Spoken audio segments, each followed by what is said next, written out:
में इस बीच में बहुत सारे उपचुनाव भी जो है वो चल रहे हैं और वहां पर अगर उत्तर प्रदेश उपचुनाव में बीजेपी को एक बड़ी बढ़त जो है वो देखने को मिल रही है जी। उत्तर प्रदेश की 9 सीटों में से 6 सीटों पर एनडीए आगे है, समाजवादी पार्टी सिर्फ 3 सीटों पर आगे है।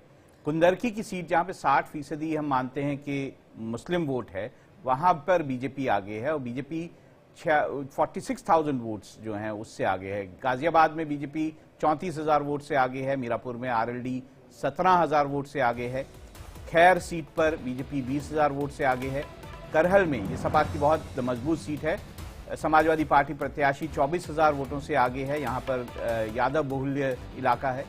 सीसामऊ सीट पर समाजवादी पार्टी 14,000 वोट से आगे है, ये भी एक मुस्लिम बहुल्य इलाका है। फूलपुर सीट पर बीजेपी 2,000 वोट से आगे है। कटेहरी सीट पर समाजवादी पार्टी 3,000 वोटों से आगे है। मझवा सीट पर बीजेपी 6,000 वोटों से आगे है।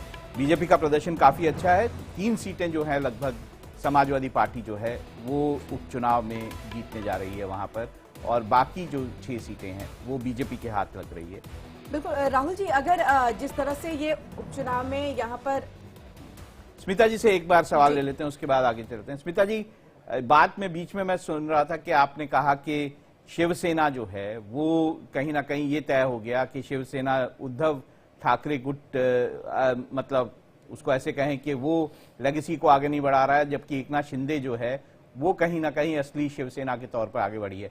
तो इतना हम एनालाइज कर रहे हैं कि लोकसभा में क्या हो गया था, लोकसभा चुनाव में तो फिर माना जाना चाहिए कि भाई उद्धव जो गुट है वो लेगेसी को आगे बढ़ा रहा था, विधानसभा में जो है वो एकनाथ शिंदे आगे बढ़ा रहे हैं, तो कुछ कॉन्ट्रडिक्शंस नहीं है ये?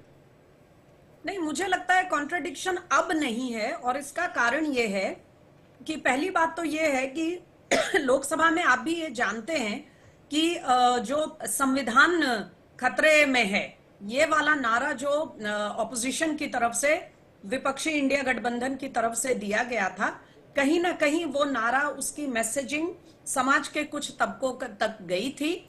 मैं मानती हूं कि वो मैसेजिंग लिमिटेड थी, उसकी जो सफलता है वो सीमित सफलता थी। अगर पूरी सफलता मिली होती तब तो इंडिया गठबंधन जीत गया होता और नरेंद्र मोदी प्रधानमंत्री नहीं बने होते, लेकिन आंशिक सफलता उनको मिली थी और इसी में सीटों का बंटवारा, वो सीटों का लॉस जो